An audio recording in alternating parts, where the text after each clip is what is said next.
Thank you, Madam Speaker. I would like to yield to my friend and distinguished colleague from the state of Washington, the gentlelady, Ms. Herrera Butler, for the purposes of a colloquy with the Majority Leader. Gentlelady from Washington is recognized. Thank you, Madam Chair, and thank you.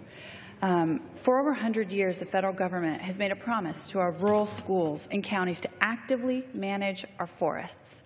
However, due to federal regulations and litigation, forest management has dramatically reduced, and our communities have suffered. Thousands of people have lost jobs, and counties lack the resources to pay for basic services, whether it's school or fire or police. Our forests became increasingly susceptible to forest fires, disease, and devastation. This situation is a crisis, and we in Congress must address it. I yield to the gentleman from Utah.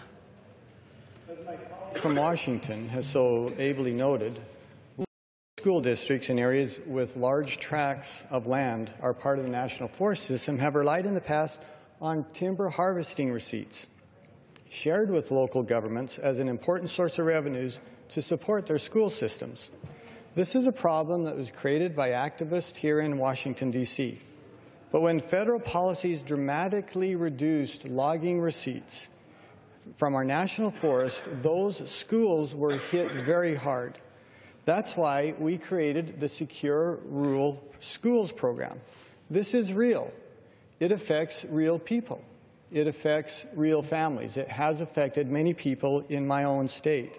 And so I would like to ask my colleague, are your local schools feeling the effects of this situation like mine?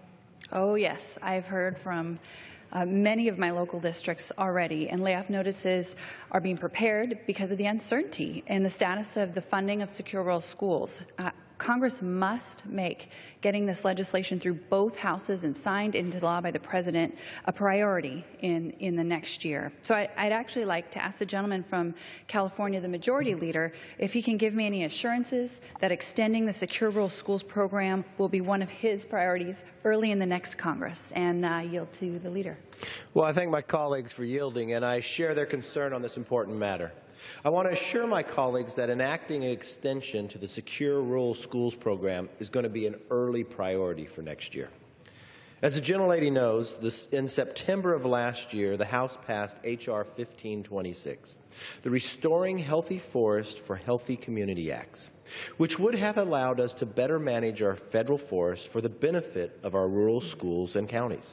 Unfortunately, the Senate was unable to act on this bill or find a way forward on this important issue. I believe in the next Congress we should find a path to get this important matter across the finish line. And I will work with our colleagues and incoming Chairman Bishop to make sure that this happens. We need to get this done, and we need to get it done early next year. And I yield back to my colleague. I thank the Leader for his comments, his assurances, and with that, I yield back.